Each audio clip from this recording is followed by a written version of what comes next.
la parte fundamental de todo es el análisis del riesgo, conocer el riesgo, en cualquier cosa. Me alegra que empecemos el podcast con eso, por favor.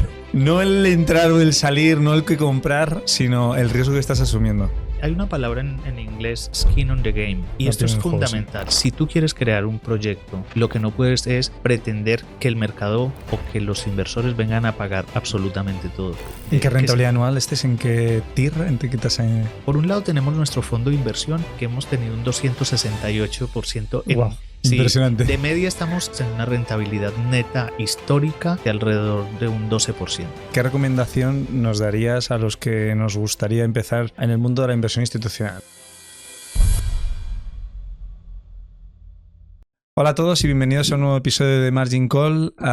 Hoy traemos a una persona extraordinaria que se llama Henry Gallego, que es el socio fundador de Tesios, del grupo RKS, que lo iréis conociendo a lo largo del episodio porque sobre todo nos vamos a enfocar en varios puntos que a todo el mundo que se entra en el mundo de la inversión nos interesa, que es cómo fundar tu propio fondo de inversión, cómo captar inversores, cómo definir tu producto de inversión y la tesis, cómo generar rentabilidad de manera consistente, cómo manejar esa gestión y sobre todo vamos a tocar los 3 puntos yo creo fundamentales que a todos os interesan, que es la parte regulatoria en España, la parte fiscal y la parte mercantil o la parte legal.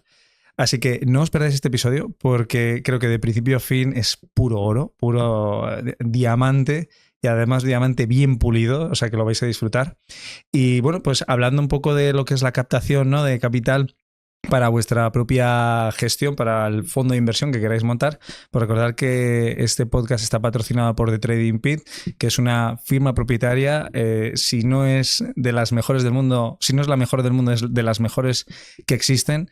Actualmente tenéis 2 opciones, podéis invertir en CFDs o podéis invertir con futuros. Tenéis evaluaciones, tenéis exámenes de hasta $200.000 en CFDs, 150.000 en futuros, podéis escalar hasta 4 millones y ahora mismo pues encima además están de promoción, así que aprovechad. Os dejamos el enlace en la descripción del vídeo para que podáis acceder a esas opciones, que podéis conseguir vuestro primer fondeo, ¿no? 100.000, 200.000 dólares para gestionar. Recordad que con un 1% al mes, 100.000 son $1.000, 200.000, $2.000, o sea que se puede conseguir si sois traders. Y luego podéis invertir en un fondo de inversión inmobiliaria como es el de nuestro invitado de hoy, de Henry, que yo creo que vais a terminar el episodio y vais a acabar totalmente enamorados.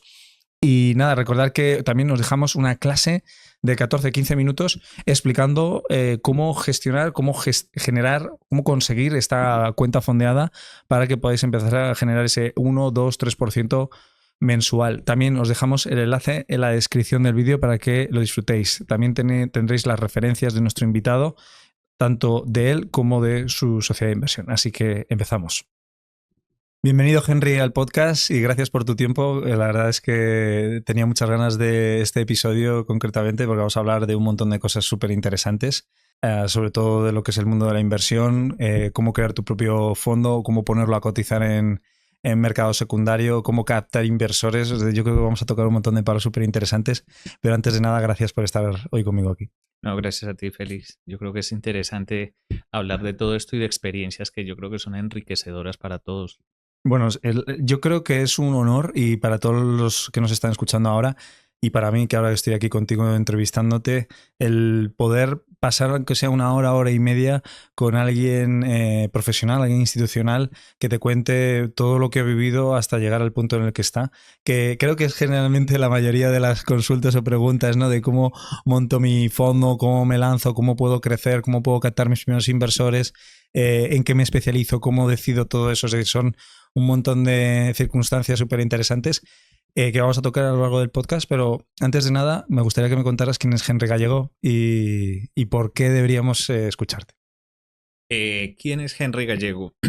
Pues soy un experto en mercado de capitales, de origen colombiano, ciudadano británico, pero residente en España. He pasado especialista sobre todo en riesgos y gestión, estructuración y gestión de vehículos de inversión. He pasado por desde agencias de calificación, Fitch Ratings, en el cual trabajaba en Londres, llevaba el mercado ibérico, esto es Portugal y España. Luego estuve trabajando en la antigua Caja Madrid, donde me ficharon como director de estructuración de fondos. Y ahí estuve pues una buena temporada. Me tocó todo el tema de la fusión con Bankia, la consolidación del mercado. Y nada, en el 2015 se lanzó el grupo RKS, precisamente tratando de buscar soluciones a necesidades reales del mercado. Y ahora entraremos un poco más en detalle, explicar la creación no solo de una estructura, que es lo más importante, tener una visión de estrategia clara, crear un vehículo de inversión y saber gestionar el vehículo de inversión, porque aquí eso yo creo que es lo fundamental. Iba a preguntar antes de nada, ¿cómo decidiste, estabas en el colegio, en la universidad, cómo decidiste que querías meterte en el mundo financiero o fue más influencia de tus padres? No, no, no, para nada. Yo me fui muy joven a estudiar a Londres. Por tu cuenta, te Sí, fuiste. sí, sí, esto de me voy, no soy un niño rebelde, pero quiero algo diferente, entonces me fui a estudiar allí. Allí estudié eh, informáticas, aplicaciones informáticas orientados a la matemática y me empecé a formar en el sector, sobre todo, como digo, en la parte mucho de riesgos, porque la parte fundamental de todo es el análisis del riesgo, conocer el riesgo en cualquier cosa y sobre todo Me en alegra que vehículos de empecemos inversión. el podcast con eso, por favor. No el entrar o el salir, no el que comprar, sino el riesgo que estás asumiendo. El riesgo y cómo mitigarlo. De ahí parte toda una buena estructura, una buena estrategia y yo creo empresas, familias en general es conocer, oye, qué riesgos tengo y cómo puedo mitigarlos. A partir de ahí se pueden diseñar las diferentes estrategias. ¿Y cómo empezó? Porque estuviste en banca, bueno, en Fitch, en una agencia de calificación, luego te metiste en banca en Bankia, que podríamos decir que era casi la parte de banca de inversión, ¿no? Porque la estructuración Ujú. de vehículos al final, y de repente decides ir por tu cuenta, quieres montar tu propio fondo, ¿cómo uno empieza haciendo eso? ¿Cómo se empieza a ver? Al final el conocimiento es fundamental y tener las ideas bastante claras. Em, yo soy mucho de decir zapatero a tu zapato. Y yo creo que es fundamental ser nicho y saber exactamente en qué producto me meto. Yo no puedo ser multiactivo porque cada producto, cada inversión tiene su complejidad y sus características. Y de ahí conocer bien un producto necesita especialización. ¿Cómo defines eso? Es decir, ¿cómo alguien que nos está escuchando podría decir, em, este es el producto que me define o... El producto yo creo que para montar algo tiene que ser un producto diferenciador. Hacer lo mismo que hacen los demás, bueno, puedes tener algo de suerte, pero quizá te conlleva a una competencia inmensa y a tener que pelearte muchísimo más. Y que la oferta es un poco más limitada, porque en el caso de fondos de inversión, si yo no hago una cosa diferenciadora, un vehículo diferenciador, pues me voy a tener que enfrentar a grandes gestoras con las cuales con voy a mayor tener, capacidad claro, de... con mayor capacidad. Dicho esto, hay que buscar la oportunidad y ser diferenciador. Y eso te permite también ser escala. O sea, es decir, estás diciendo una cosa súper interesante y es, cuando piensas en ser diferenciador, también piensas en el futuro. Piensas en que dentro de 5 años no me siga costando encontrar clientes o inversores, ¿no? Porque haya unas grandes gestoras que me puedan Claro, sobrepasar, ¿no? sí, en un momento determinado tú lo que tienes cuando diseñas una estrategia y creas un proyecto, no puedes pensar en el corto plazo y tienes que sentarte a estructurar diferentes variantes y situaciones en las que te puedes encontrar. Crear el producto, algo que sea diferenciador, ser diferenciador como tal en el servicio que se presta, en la gestión, optimizarlo, tener una buena estructura jurídica, pero también una optimización fiscal y además la capacidad de escalabilidad. Oye, este producto, yo no puedo crear un producto con vistas a 2 años, 3 años. Yo tengo que tener algo que sea escalable y duradero en el tiempo.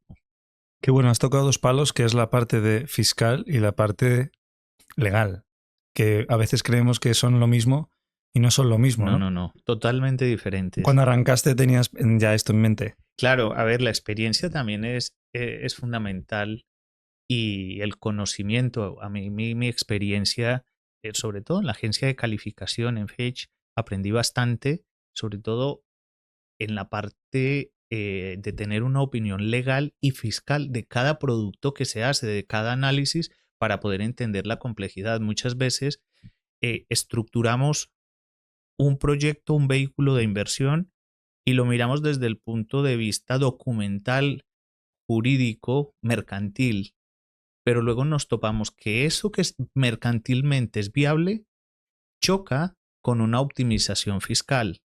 Entonces, puedo yo lanzar un bono que quizá no voy a poder colocar porque sí, es interesante en cuanto a rentabilidad, pero se lo come la parte tributaria, la parte fiscal. Y hay que mirar también jurisdicciones. Es muy complejo, son dos mundos que creemos muchas veces que son iguales, pero no. Tienen, y hay especialización. Tú no, casi nunca encuentras un abogado que sea mercantilista y a la vez fiscalista, porque es que chocan. Qué bueno. Y en tu caso, ¿decidiste quedarte en España? ¿Decidiste montarlo en España? Sí, yo me vine, empecé en España. Yo viajaba mucho desde Londres para trabajar en todos los proyectos, sobre todo fondos de titulización.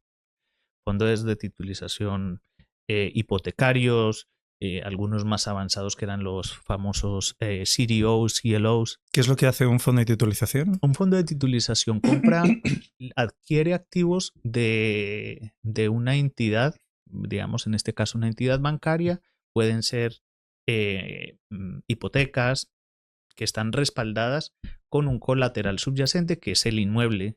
Esto se paquetiza, es decir, se hace un análisis, se paquetiza, se pone en un paquete 1.000, 100.000, lo que sean de hipotecas de que ese banco ha concedido, y esto lo que hace es estructurarlas en tranches, en tramos, y se le vende al mercado. El inversor viene y compra los derechos de esos activos y el banco con eso tiene capacidad, capitaliza. Efectivamente, son bonos a que al final se emiten, es una forma de financiación.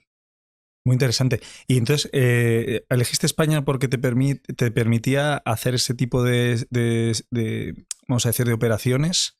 O no, hemos hablado de que era porque te dedicabas a la titulización, ¿no? Claro, era una forma. Yo conocía bastante el mercado español a raíz de la crisis. A ver, mi especialidad, soy especialista en mercados de capitales, en la estructuración de fondos, pero sobre todo me centro en la parte inmobiliaria. Eso es nuestro foco. Ese ha sido el producto que has dicho al principio, que has visto que era más afín a tu capacidad, ¿no? Claro, a raíz de la crisis del 2008, aquí es donde viene la identificación de oportunidades, que no muchas veces pueden ser a priori las mejores porque el mercado no las utiliza, pero que están ahí. Y muchas cosas en esto uno tiene que tener ojo y mirar un poco más allá de lo que hace el mercado. A raíz de la crisis del 2008, donde hubo una crisis inmobiliaria sustancial aquí, sobre todo en España, veníamos de un proceso de que se creó mucho inmueble por todo lugar.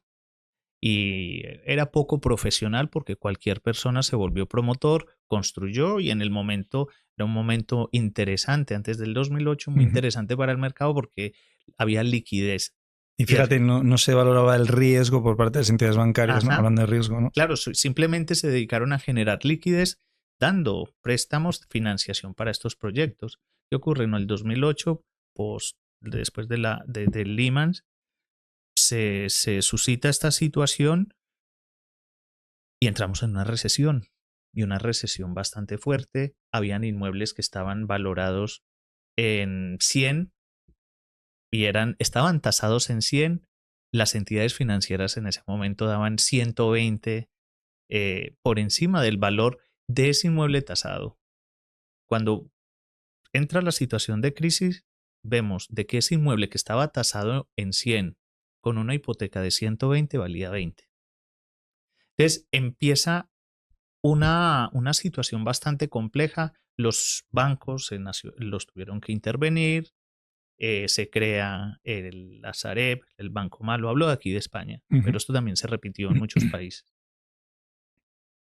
Entonces se trató de limpiar el mercado y yo miraba la situación tan caótica con el tema de la vivienda, que ahora entraré a contar un poco esa historia.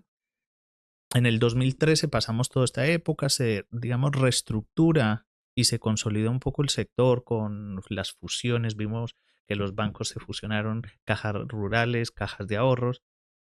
Y en el 2013 empieza la senda de recuperación. Y a partir de ahí empieza el inversor institucional extranjero, empieza a entrar dinero extranjero. Que es donde dicen los fondos buitres, ¿no? Sí, en los fondos, bueno, oportunistas, fondos que buscaban. Especuladores. No que no es algo, yo no me refiero a especuladores como alguien malo, negativo. Que buscaban una oportunidad y al final, pues sí, en muchos de los casos, algunos sobrepasaron ciertos límites, pero en general yo creo que fue bueno la entrada de esto, porque de estos vehículos, de estos fondos, porque España vivía un momento que toda la vivienda estaba en manos de las personas. Nunca inversión institucional. Y eso, por ejemplo, en esta crisis que hemos vivido últimamente, no nos hemos visto tan afectados como sí nos vimos en el 2008. Entonces ahí sí que hay ventajas.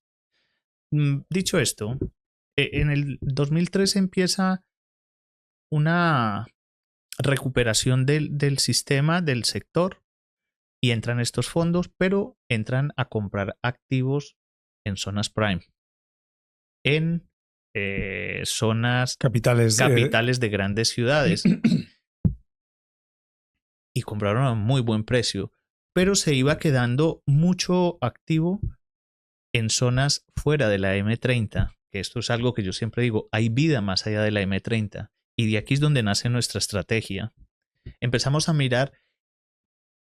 ¿Eso en qué año? ¿En qué fue? Esto fue en el 2014 cuando empezamos. Ahí empezasteis a mirar ya. Sí, ya empezamos a estructurar. Nuestro proyecto tardó casi año y medio en ser estructurado porque teníamos que mirar todos los puntos, los pros, los contras, la parte jurídica, la parte fiscal. Regulatoria, que es otro punto adicional cuando estás en los mercados de capitales. Y empezamos a mirar y a ver qué oportunidades habían. Y empezamos a partir de una base. La zona prime no es para la clase trabajadora, lamentablemente. Y veíamos que la clase trabajadora en España representa más del 80%. Entonces ya ese es el punto diferenciador. Oye, hay clase trabajadora, pero no pueden permitirse alquileres en zona prime. En los centros de capitales, ¿no? Luego, a partir de ahí vemos de que el inversor institucional extranjero invertía solo en zonas prime. Entonces ya tengo el nicho como el potencial inquilino, cliente, que es la clase trabajadora. 2. Tengo una ubicación geográfica. ¿Dónde están localizados? Sé que nadie está mirando zona que está fuera de la M30. Y hablo de la M30 y en otras ciudades que no son grandes urbes. Entonces ya tenemos dos partes del producto. Y a partir de ahí, la necesidad. Entonces, vemos la oportunidad de inversión. El hecho de que los inversores tuviesen ese interés solo por la zona prime, pudimos los bancos y fondos que se habían comprado esos activos en sus carteras que estaban fuera de las grandes urbes, no sabían qué hacer con él. Y siguen sin saber qué hacer con él. Sí, 9 años más tarde, 10 años. Con lo cual, Los precios, hemos comprado a precios y compramos a precios con descuentos de un valor de entre un 40 y un 60% por debajo de mercado. Desde ahí, pero porque se compra también en paquete o... claro, se compra en paquete y se compra en localidades donde no hay esa demanda institucional, pero sí que hay una demanda, sí vive gente, sí se genera empleo, hay alquilabilidad, pero no está en el foco, no es el core de estos fondos. Entonces, a partir de ahí, esto lo combinamos todo y creamos el producto. Entonces, un producto que podríamos competir en precio, que teníamos la oportunidad y que había una demanda real. A partir de ahí, pues empezamos a desarrollar todo lo que es la estrategia y desde el 2016 que lanzamos nuestro primer fondo de inversión, un fondo diferente, un fondo inmobiliario que no invierte en inmuebles, pero invierte en el usufructo con opción a compra, un fondo de inversión alternativo que lo lanzamos en Luxemburgo, está bajo la regulación de la CSF.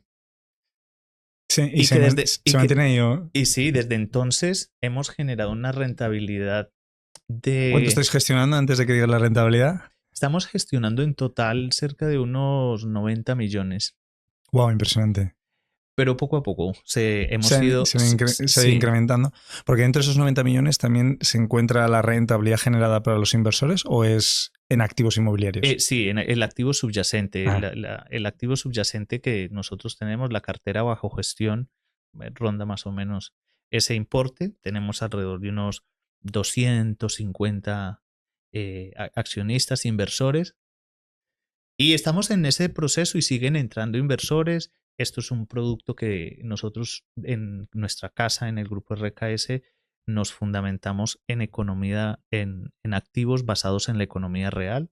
Antes de que continúes con el episodio, quiero hablarte de nuestro patrocinador, de TradingPeat. Es una prop trader que te ofrece operar en multiactivos y está enfocada en que tú como trader puedas descubrir y potenciar tu talento sin necesidad de sentir esa presión de arriesgar tus propios ahorros. Puedes operar todos los mercados que quieras, el mercado de futuros, forex, acciones o criptomonedas, y además utilizando plataformas de última generación. Piensa que con The Trading Pit puedes tener un crecimiento sostenible donde pasas una evaluación y luego te premian con cuentas que probablemente no seas capaz tú de ahorrar, quedándote el 80% de los beneficios. Los desafíos que tienes en The Trading Pit son con capital virtual, pero estarás operando en un mercado real y por tanto si generas beneficios, los pagos van a ser reales. Así que nunca has tenido antes esta oportunidad tan accesible para poder desarrollar tu carrera como trader. Tienes desafíos desde $99 que te dan acceso a cuentas de $10.000 hasta $250.000, por tanto puedes elegir la gama que tú quieras. Te recomiendo que accedas a la web de TradingPeat, te dejamos el enlace en la descripción para conseguir más información. Sí. Vamos a ir a ver la construcción, ¿no? Porque por un lado me gustaría saber cómo se relacionan los mercados de capitales con el sector inmobiliario. O sea, es decir, has hablado de fondo inmobiliario, hemos hablado de mercados de capitales, pero realmente cómo es eso, ¿no? Porque alguien que nos esté escuchando ahora dirá, joder, qué interesante, ¿no? Es decir, por lo menos yo las highlights que estoy cogiendo por el momento son, primero, especialización y además, como se denomina un poco en el mundo del emprendimiento, product market fit, ¿no? Es decir, que encima sepas que hay un porcentaje de usuarios que probablemente adquieran tu producto, ¿no? Al final no dejas de ser un emprendedor, ¿no? Pero que es un emprendedor que lo que hace es adquirir o aprovechar una oportunidad y adquirir un activo y luego comercializarlo, ¿no? Y ahora hablaremos un poco de ese concepto tan interesante de lo que es la opción sobre arrendamiento. Pero ¿cómo se vincula o cómo habéis vinculado los mercados de capitales al sector inmobiliario y cómo lo habéis estructurado? ¿Cómo se estructura un fondo? ¿Cómo se hace? O en términos tanto fiscales como legales. Porque claro, has dicho 250 inversores, entiendo que habrá un ticket mínimo importante, ¿no? Para poder acceder. Sí, a ver, ¿cómo se estructura un fondo? Es un proyecto que lleva mucho tiempo y que lleva análisis y conocimiento. Y pende... Muy bien, necesitas formación. Sí, eso es la formación es clave. Aquí, como digo yo siempre, Rita la cantadora no puede venir a crear un fondo. Esto es fundamental. Rita la cantadora tendría que hacer su formación, claro, dedicarle... o tendría que tener expertos asesores expertos que te ayuden. ¿Cómo combinamos el sector inmobiliario con los mercados de capitales? Es como los mercados de capitales se han abierto mucho más. Antes, en su día, pues era solamente para grandes fortunas y grandes patrimonios. Poco a poco se ha ido ampliando Al minorista, ¿no? al minorista. Entonces, también las cosas pequeñas, bien estructuradas, pueden acceder a los mercados de capitales. ¿Y qué es acceder a los mercados de capitales? Es replicar mi proyecto, mi empresa, mi emprendimiento, lo que consideres, a llevarlo a otro nivel. Para llevarlo a ese otro nivel que se llaman los mercados de capitales, donde se pueden emitir bonos, el tema de pagarés, el bono, cotizar, todo esto. Es decir, darle entrada a esos inversores institucionales, yo creo que es donde entramos en los mercados de capitales. ¿Y cómo se hace? Hombre, teniendo primero un producto que yo entienda, que yo haya hecho un estudio de mercado y sepa que vale la pena, que tenga sentido y que tenga escalabilidad y proyección de futuro. Se subestima mucho, ¿no? El estudio de mercado del Es producto. fundamental. Normalmente suelen salir ideas, ¿no?, de montar un fondo porque, no sé, esto es un podcast también en el que nos centramos en la parte de trading y luego la reinversión en activos que puedan dar unos beneficios a largo plazo. Es decir, como el concepto capitalización y luego flujos de caja. Y recibo a veces llamadas, ¿no?, de personas que me dicen, oye, he encontrado una forma de ganar dinero, ¿no?, y además en múltiples verticales, ¿no? Y quiero levantar dinero, ¿cómo lo hago? ¿No? Quiero crear un fondo de inversión. Y lo pienso y digo, yo creo que tú no has hecho el estudio de mercado de tu producto. Ganas dinero, pero crees que la gente lo va a aceptar. Claro, una cosa es una inversión personal que yo tenga o que un grupo de amigos se siente y diga, oye, nos vamos a lanzar a hacer esto. Pero para lanzarte a escalar y tener esa visión de crecimiento y sobre todo de obtener, meterte dentro de los mercados de capitales, se necesita mucho más. La formación fundamental, el conocimiento y tú no eres especialista en todas las cosas, pero sí tienes que tener un conocimiento general de tu producto y de lo que conlleva. A ello también está la formación. Yo tengo que especializarme, tengo que conocerlo, tengo que conocer el mercado. ¿Qué es lo que quiero hacer y hacia dónde lo quiero proyectar? Si lo quiero escalar, si hay demanda para lo que yo tengo. Un montón de preguntas que muchas veces pueden sonar sencillas, pero que cobran mucha relevancia, sobre todo cuando digo, si yo me voy a dedicar al alquiler o me voy a un pueblo que tiene alquilabilidad o no. Claro, porque también se puede entender que te sales de la gran urbe, ¿no?, de los centros prime, ¿no? O sea, la parte prime, pero luego también ahí tienes que hacer tu trabajo, ¿no? Claro, en general, y tienes que hacer un estudio, tienes que entender cuál es esa inversión, lo importante.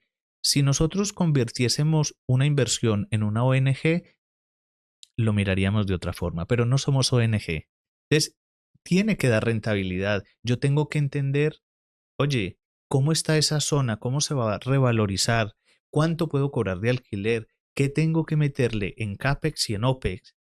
Que es para mantener la infraestructura y para escalarla y mejorarla, eso ¿no? es.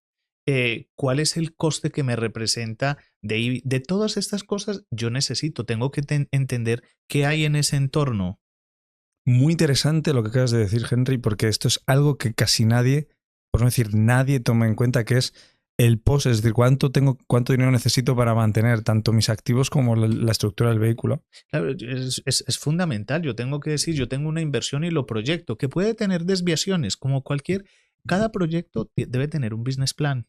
Y yo tengo que saber cómo lo voy a escalar, cuáles van a ser mis gastos, cuáles van a ser mis ingresos y cuál va a ser mi revalorización y qué rentabilidad, que al final como inversores, ¿qué es lo que buscamos? Una rentabilidad.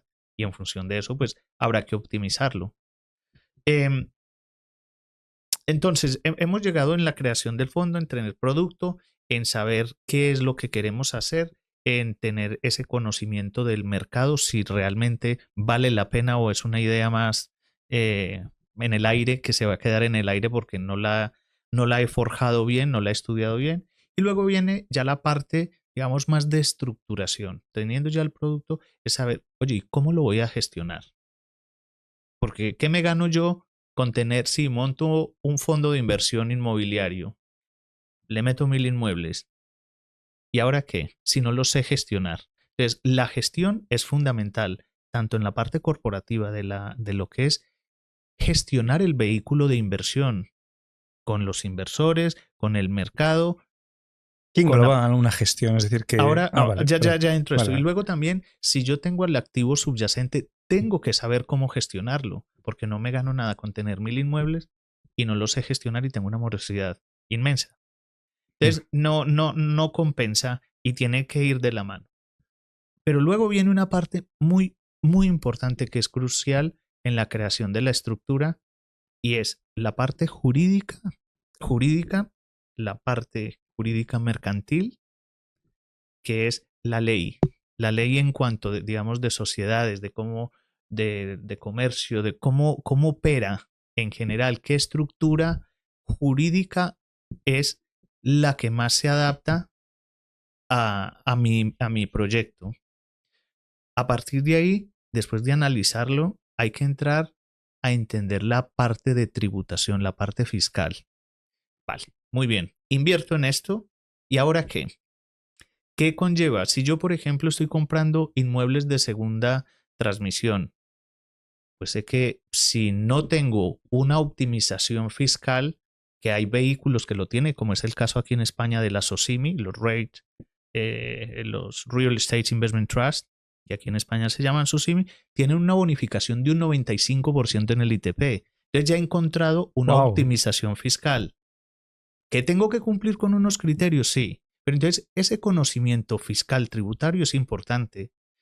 Hay que Y entender, claro, eso tendría que encajar con la tesis también, ¿no? Porque entiendo que ese vehículo, ese SOCIMI, tendrá el objetivo de querer vender el inmueble en un momento dado del tiempo para beneficiarse de esa parte claro, fiscal. entonces tienes, claro, se dan ciertas bonificaciones e incentivos fiscales, pero también tienes que cumplir con otros requisitos, como es el salir a cotizar en bolsa, como es mantener el activo bajo explotación, bajo alquiler durante un mínimo de 3 años. Y hay muchas cosas pequeñas, pero importante la parte tributaria, saber si el inversor es residente, no es residente fiscal en España, cómo tributa, porque también hay que conocer eso. Qué bueno, ¿y cómo afecta eso? Es decir, qué interesante. Yo pensaba que ibas a hablar de la tributación del vehículo, pero no la tributación del inversor. No, yo en la tributación del inversor, porque cada inversor es un mundo, pero que hay que mirarlo en términos generales y hacer Mm. casos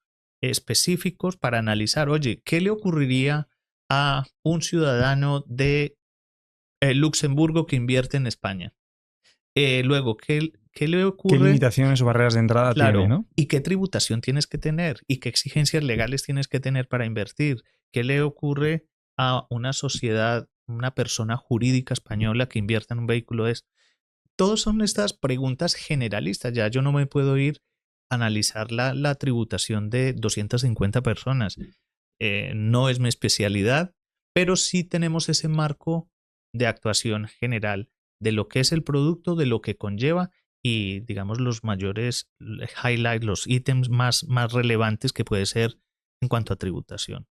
Y luego hablamos ya de la parte jurídico-mercantil, de la parte tributaria y fiscal, pero cuando estamos en los mercados de capitales, viene otra parte clave, regulación. Claro, y ahí es donde yo quería. Por eso, a ver, es que antes no has caído en mi trampa. Pero quería que cayeras en mi trampa de por qué España, ¿no? Porque es verdad que tenéis el vehículo en Luxemburgo, pero sigues residiendo en España. Y entiendo que la Socimi también, Socimi es española, ¿no? Está Sí, cotizando en los mercados de capitales españoles. Porque en términos regulatorios España es un poco complejo, ¿no? Un poco burocrático. sí, el tema de burocracia, esto conlleva muchos recursos, Eso te iba a decir, porque al final dentro de la muchísimos. gestión hay mucho gasto Sí, administrativo. sí, sí, y los procesos, yo creo que España en eso sí tiene que hacer una tarea bastante grande de avanzar en cuanto a desburocratizar todos los procesos. Mira, admiro mucho a Luxemburgo porque el sistema financiero de Luxemburgo es un producto y allí no hay color político que lo cambie. El no propio tiene, Luxemburgo es no un... tiene, pero no tiene inferencia. Pueden cambiar de primer ministro, pueden hacerlo, puede cambiar el gobierno, pero siempre es estabilidad.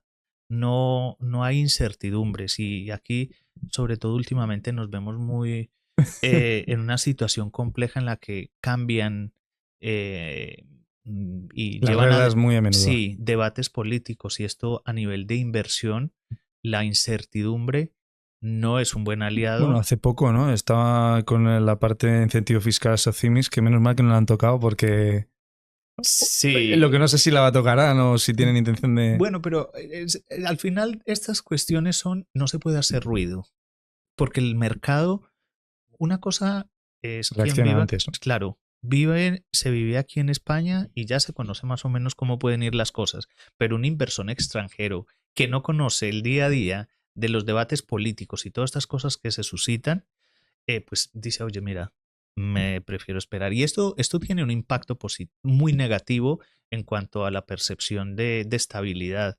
Es fundamental, fundamental. Las reglas del juego no se pueden cambiar constantemente. Debe haber estabilidad.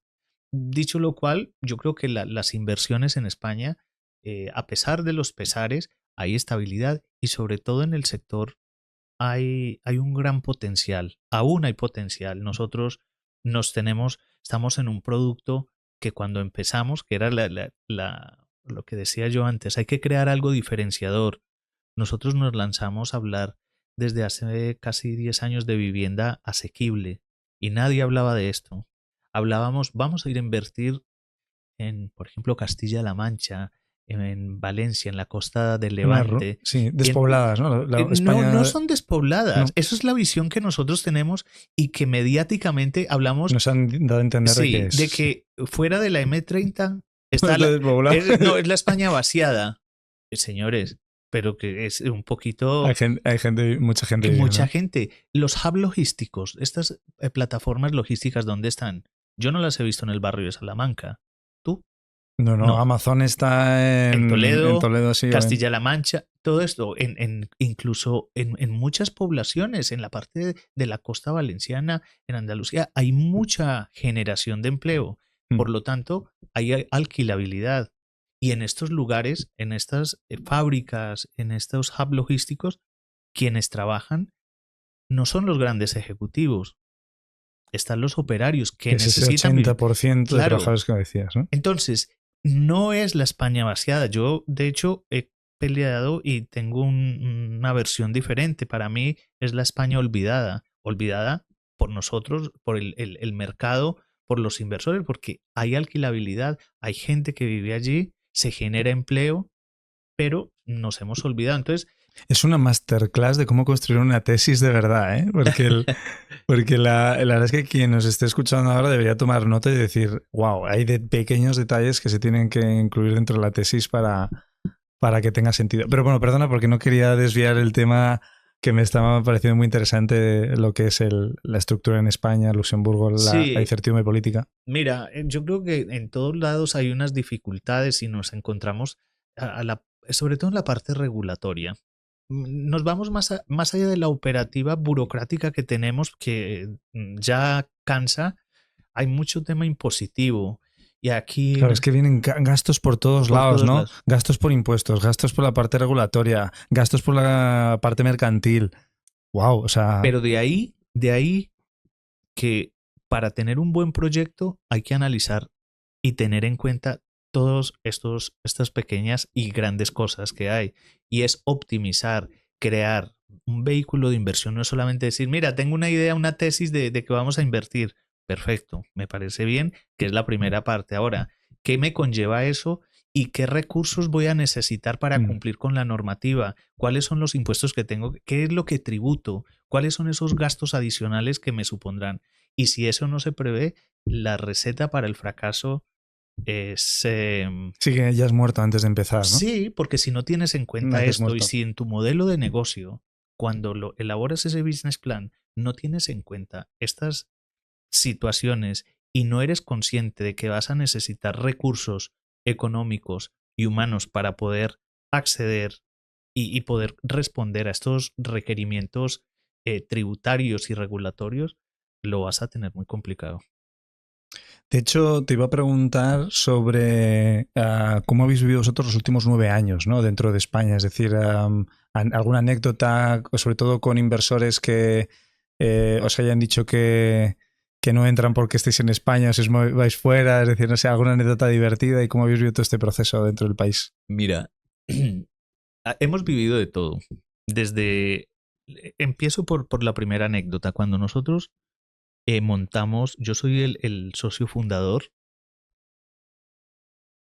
pero a la vez soy inversor. Y siempre he sido el primer inversor. Cuando nosotros montamos nuestro fondo en Luxemburgo. Eso es un detallazo, ¿eh? Es muy importante. De hecho, iba a ser una de mis preguntas, pero que te interrumpa, Henry, que era quién ha pagado todo esto, los abogados, todo esto, ¿no? Pero entiendo que el primer inversor al final. Sí, esto es fundamental y yo creo que es replicable. Tú también tienes te has metido en muchos proyectos, pero nosotros miramos bastantes proyectos.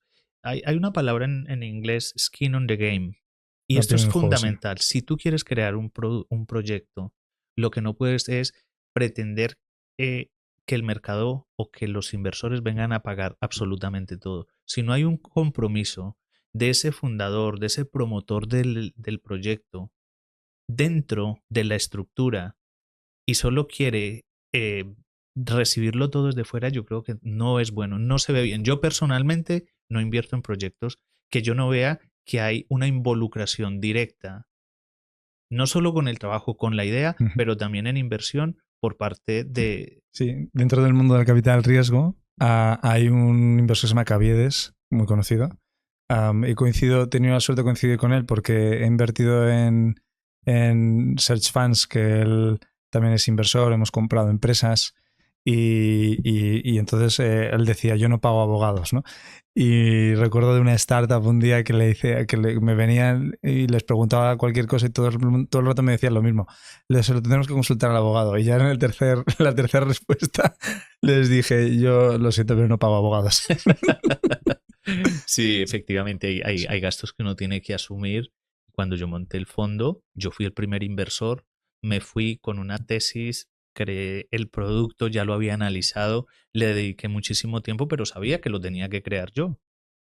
Me fui a la CNMV en ese entonces y me dijeron básicamente que no era una inversión que aquí en España, porque aquí nos falta evolucionar en temas de mercados de capitales, de estructuras.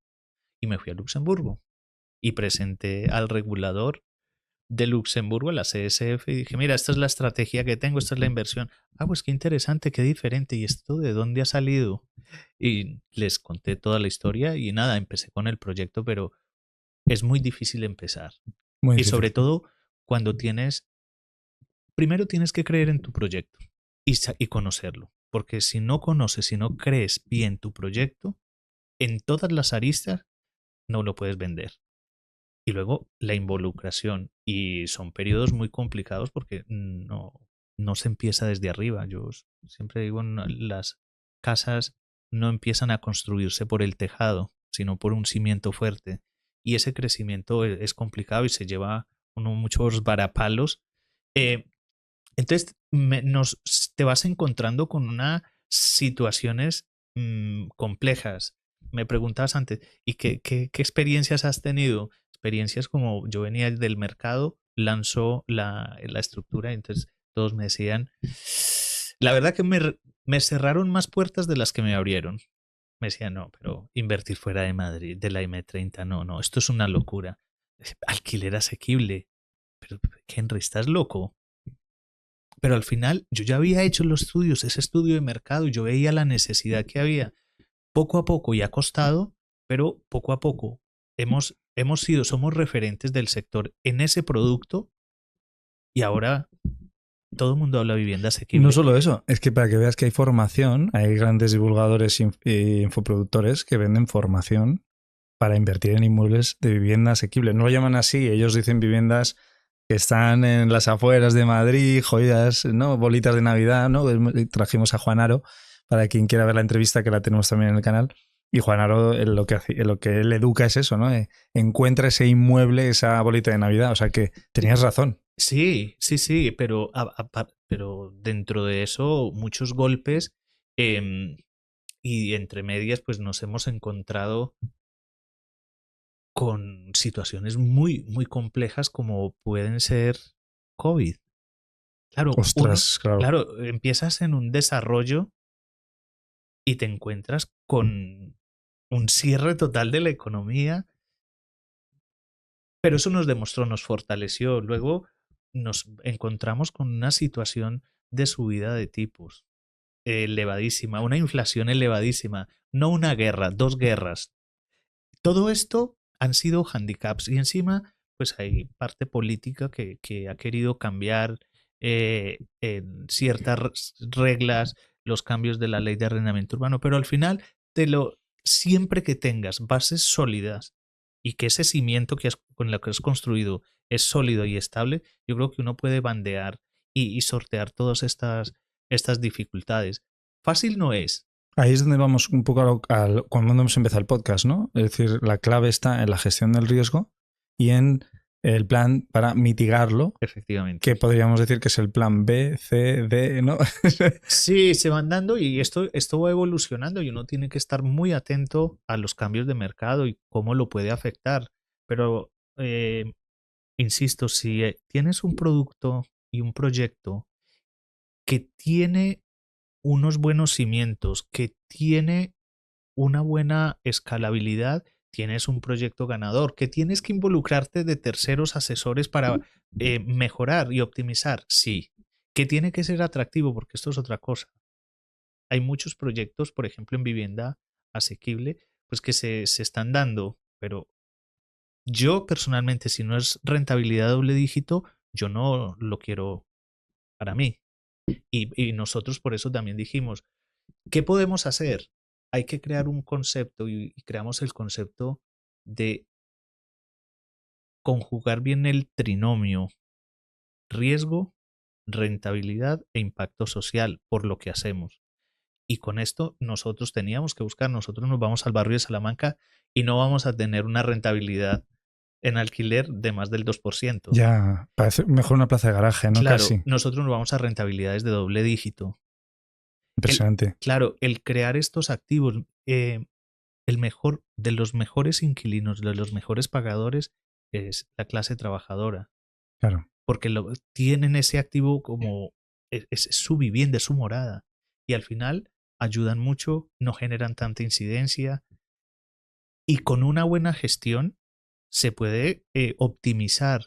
Nosotros esperamos generar eh, rentabilidades y por encima ¿En qué de que rentabilidad anual estés? ¿En qué TIR? ¿En qué tasa a ver, interna de retorno? sí, aquí hay diferentes factores. Por un lado tenemos nuestro fondo de inversión que hemos tenido un 268% Wow, sí, impresionante. de media estamos alrededor de una rentabilidad neta, porque en el grupo también hablamos de esto, no rentabilidad bruta, hemos tenido una rentabilidad neta histórica de alrededor de un 12%. Que parece fácil, pero un 12% anual es una maravilla, es una No, y sobre pasada. todo basado en economía, que es una Economía rentabilidad, real. la economía real sin volatilidad, que esto es otra diferencia que es paralelo a muchas otras inversiones que sí, que son muy interesantes y tienes 40, pero tiene una volatilidad inmensa. Entonces, nosotros nos orientamos más por ese tipo de inversión, pero bueno, cada uno con su estrategia.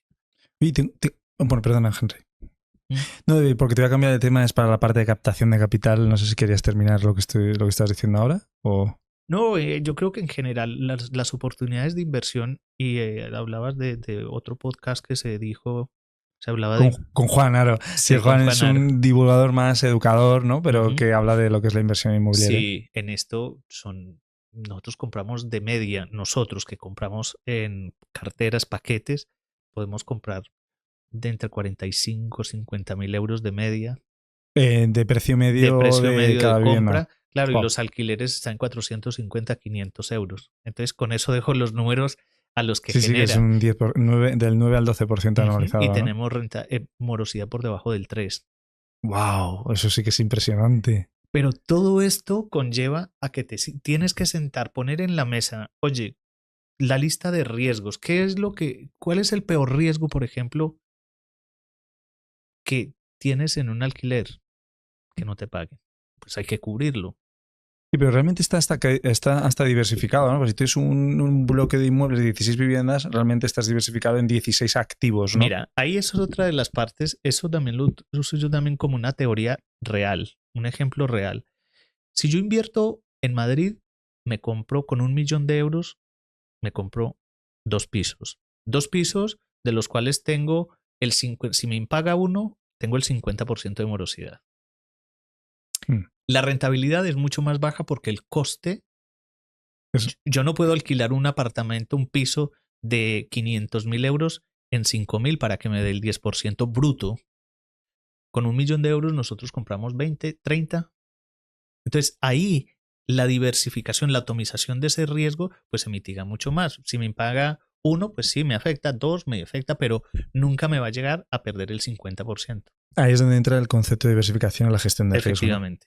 Oye, y quería cambiar de tema porque, bueno, nosotros estamos patrocinados en este podcast por The Trading Pit, que es una firma de inversión, una firma propietaria de traders, que lo que permite es que un trader que no tiene mucho capital para poder invertir, pues utiliza un capital de 100.000, 200.000, hasta 4 millones de dólares para gestionar en operaciones de trading. Que imagínate que si haces un 1% al mes, haces un 12% al año también, ¿no? Y tampoco es una cosa exagerada, ¿no? Es un buen capital. Y bueno, es una buena forma de captar dinero, ¿no? Y bueno, pues The Trading Pit, al ayudar a que estos traders puedan recibir este capital, tienen que hacer una evaluación, como si pasaras un examen, un perfil de riesgo, y si lo pasas, pues estás capitalizado. Ahora yo te pregunto a ti, ¿cómo conseguiste capitalizar el fondo? Y sobre todo tengo una duda principal que es, a medida que fuiste avanzando y tenías rentabilidad, entiendo que habría un perfil de inversor que estaría más a la expectativa de si esto te funcionaba para meter dinero. Sí. El crear un proyecto diferenciador y desde cero conlleva una parte muy pedagógica, formación. Y hay que enseñar, y una de nuestras grandes barreras fue la conceptualización, el concepto y la imagen que teníamos de la vivienda fuera de zonas de grandes capitales, de la M30, como siempre digo yo. ¿Habéis tenido que rechazar a alguien alguna vez? No. Sí, sí, sí, claro, porque Por eso, porque no lo tiene. no, porque tienes que ser las cosas bien hechas están. Ujú. Y si nos movemos en un mercado regulado como es el nuestro, no todas las personas, si yo no sé la procedencia y no me logran demostrar, yo no puedo aceptar ese inversor. Esa es la realidad. Por eso hay que hacerlo muy bien hecho y nosotros con el tema de prevención de blanqueo de capitales y financiación del terrorismo, pues nos lleva a cumplir muchos requisitos, constantemente preguntando y si no Que si es podemos... ruso, si es ruso no se No, acepta. no, no se puede. Hombre, nosotros hemos tenido de eso, de otras zonas, pero hay que hacer una diligencia reforzada que hay que hacer, pero en tanto en cuanto, y vuelvo, esto también aplica el tema de riesgos. Tú tienes que conocer el riesgo, pero saber cómo lo vas a mitigar. Esto mismo ocurre con los inversores. Independientemente de dónde sea su procedencia, si eres capaz de demostrarlo, lo puedes tener en cualquier vehículo de inversión. Qué bueno. No, no, la... Y el proceso, claro, tengo curiosidad, porque claro, si tú estás en un proceso de captación de capital, pues claro, me tienes que explicar cómo hacéis la captación de capital, la SOCIMI, es decir, cómo atraéis nuevos inversores. Pero claro, tú vas a un inversor específico a captarlo y de repente tienes que hacerle medidas reforzadas de diligencia de vida, ¿no? De prevención de blanqueo, y ya no puedes y wow, se acabó Pero se esto estropea. no es lo más. Hemos tenido algún o que otro caso, dos, tres en todo Ah, este vale, no es tiempo. No, algo no, no, muy... no. En general son inversores cualificados casi todos. Eh, el Fondo de Luxemburgo tiene un ticket de 100.000 euros y está orientado solamente a inversor O cualificado. sea, alguien que quiera invertir en el Fondo de Luxemburgo tiene que poner mínimo 100.000 euros. Sí, o tener un test de idoneidad que tienes que demostrar por un tercero que tienes la capacidad. Tiene que ser un inversor cualificado. ¿Y cómo hemos llegado a todo esto? Pues hombre, ahí están las presentaciones, están los diferentes eventos, el conocimiento del mercado, saber dónde hay que llamar a la puerta y es gente que ha visto en el proyecto. Inicialmente era complicado, poco a poco ven el resultado, el track record es fundamental y los mismos inversores son comunicadores de esto y entran inversores en el fondo de forma mensual a través de sí, una inversión en un fondo como cualquier otra.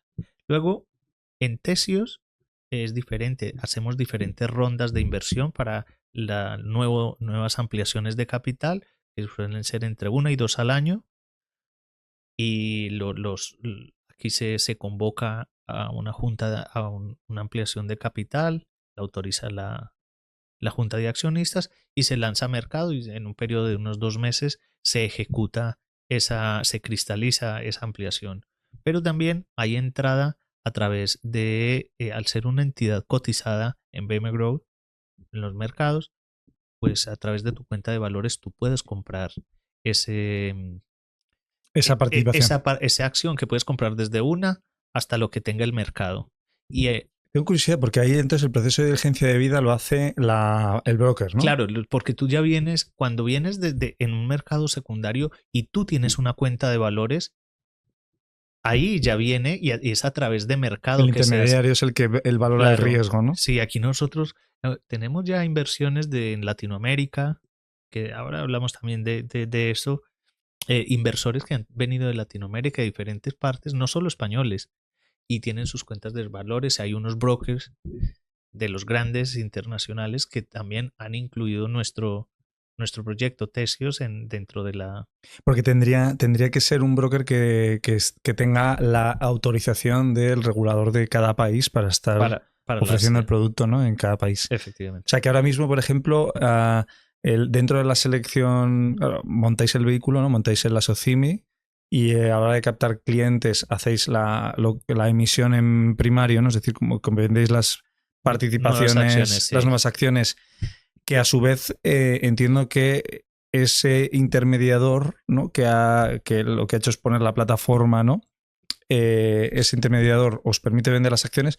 Ese intermediador no comercializa, ¿no? Es decir, no habla de que vayáis a emitirlo. Tenéis que ser vosotros los que tenéis que decirlo. No, nosotros comunicamos. El proceso para una emisión en primario, que se le llama, una nueva emisión de acciones, pasa por un proceso que tiene que el Consejo de Administración emite un informe, se convoca una junta de accionistas, la junta de accionistas autoriza esa nueva ampliación de capital porque muchos de ellos se pueden diluir, luego tienen el derecho de adquisición preferente, todas estas cosas regulatorias que ya hay. El pacto de socios de una sociedad. ¿No? Entonces se emite y esto se hace a través del mercado, en este caso aquí en España Cyberclear, se tiene un banco agente y BM que revisa todo el proceso y esto pues ya tarda un mes. Nosotros hicimos una ampliación de 2 millones a finales de noviembre y lleva su curso entre que lleva el registro que burocracia pura y dura. Pero a partir de ahí esas acciones se inscriben, se amplía el capital y lo que hace ya pasa al mercado secundario y es donde el intermediario, el broker, la entidad financiera que tenga, el banco de inversión, tiene acceso a ese ISIN, a esas nuevas acciones o a todas las acciones. Y pueden entrar nuevos inversores porque siempre hay oferta y demanda. A través de esto tú lo solicitas, lo compras. Trading. Claro. Hay trading. No es de lo más líquido, pero sí que hay, sí que lo hay. Sí, porque al final el que hace trading, o sea, es decir, los especuladores, ¿no? Que son los que hacen trading realmente, tampoco es muy difícil anticipar cuál puede ser la rentabilidad futura de la SOCIMI, ¿no? Si es básicamente llevas 9 años con lo mismo, ¿no? Con el mismo rendimiento, puedes estimar cuál puede ser el rendimiento a 10 años. Claro, y en este caso nosotros tenemos un descuento sobre NAV muy grande, de un 40%.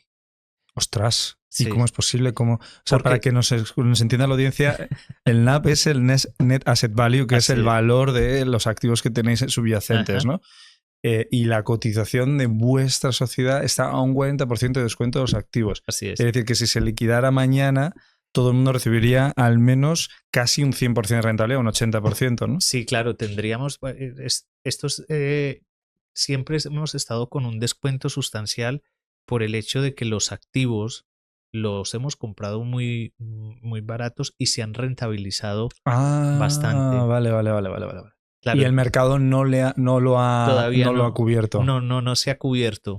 No se ha cubierto. Súper interesante. Quien está escuchando este podcast a lo mejor está diciéndose ya, ¿qué broker es? Entonces, ¿qué broker estáis cotizando? No, hay diferentes en cualquiera de las entidades, en cualquier cuenta de Bueno. valores de cualquier entidad, pero así brokers grandes. Está, ¿Dónde se puede? Sí, ¿en qué intermediarios? Interactive Está Brokers Interactive. lo Bueno. tiene, The Giro también lo tiene. Wow, estáis cotizando. O sea, podríamos compraros a través de Giro o a través de Interactive. Qué interesante. Sí. Así que nada, pues dentro de ese proceso y mira, hemos sido también como producto y de pronto hablar también de esto es importante. Justo me iba a meter en producto, o sea, que me contaras un poco el producto. Sí, no, el producto tiene que ser diferenciador. Y en esto, pues hemos sido referentes, somos referentes en el tema de vivienda asequible y estamos constantemente haciendo cosas que fortalezcan y miremos un poco más, si le dé más fuerza al proyecto.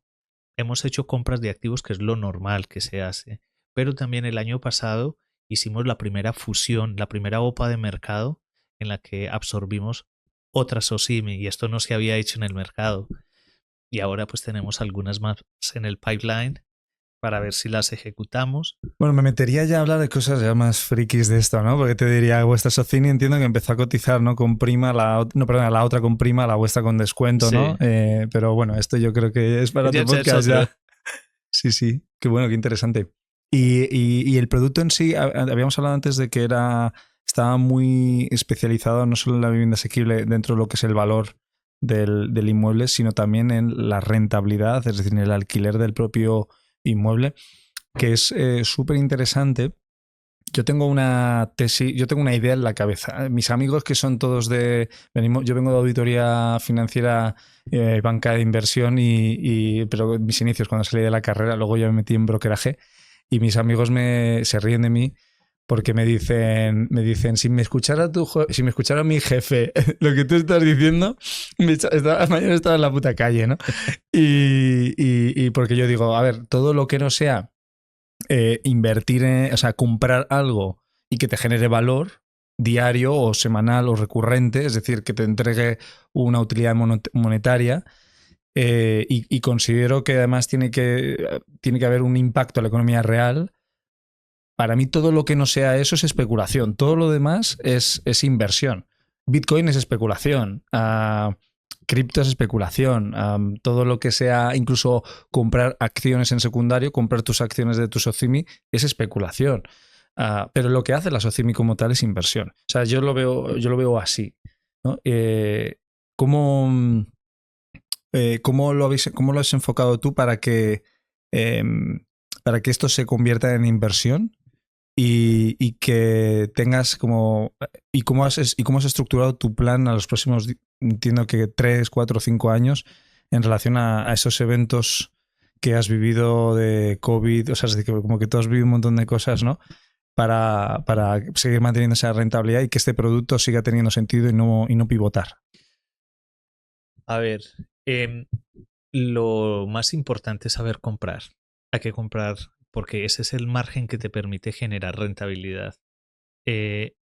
Insisto. Saber comprar es moverte, coger el coche. Barato. Y comprar barato. Barato. Al final ya te vas. Al comienzo sí era visitar pueblos y conocer, pues claro, porque hay pueblos que no tienen uno ni idea de que existen, pero ya con esto pues va cogiendo uno con crecimiento, entonces ya la relación, ya te van conociendo y llegan proyectos interesantes. ¿Qué es importante para generar rentabilidad estable? Economía real. Activos generadores de rentabilidad recurrente basados en la economía real. Ese es el principio de la inversión. El fondo... Que es demanda primaria, realmente. Claro, que es una necesidad. Eso es. Que es... yo puedo no ir a un centro comercial, pero tengo que tener donde vivir. De ahí que la crisis de COVID para nosotros nos fortaleció bastante. Porque la gente se dio cuenta de que, oye, yo no puedo estar viviendo en el centro de Madrid en un piso de 35 metros cuadrados sin... Sin aire acondicionado efectivamente. O sin y poder... pagando 1.200. Claro, y con una ventanita alta que poca luz me da. Al final, esto nos ha permitido que la gente entienda que necesita espacio, que no tengo que vivir. El tema del commuting, que aquí en España se está empezando a dar, pero yo cuando vivía en Londres, a mí me tocaba desplazarme 1 hora todos los días para llegar al trabajo. Londres ha sido la antesala, el anticipo de lo que iba a pasar. Sí. ¿No? Y entonces se va dando. Entonces, el hecho de que tú busques, claro, todo es el apetito del inversor y cada estrategia es válida en tanto en cuanto la hayas analizado y sepas en lo que inviertes.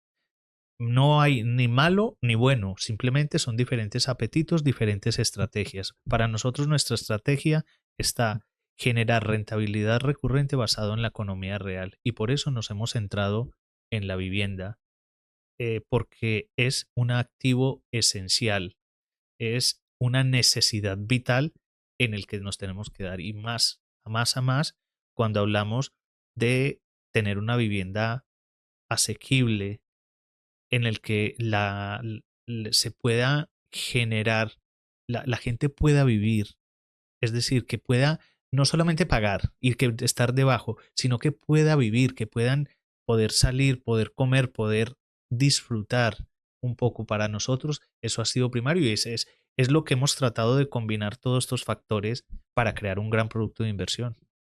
Pues Henry, yo con esto te haría una última pregunta, que es ¿qué recomendación nos darías a los que nos gustaría empezar en el mundo de la inversión institucional? Es decir, hay mucha gente que quiere montarse sus primeros fondos porque creen que han encontrado un producto que pueden explotar o tienen esa capacidad. ¿Qué recomendación les darías? Conocimiento y hacer un trabajo previo de diligencia exhaustiva, determinar bien el espectro, el producto que se quiere lanzar, mirar qué hay de competencia, mirar qué tiene el mercado y si es una nueva oportunidad y ser diferenciador. Más de lo mismo, ahí están los demás. Buen resumen. Muchas gracias, Henry. A ti.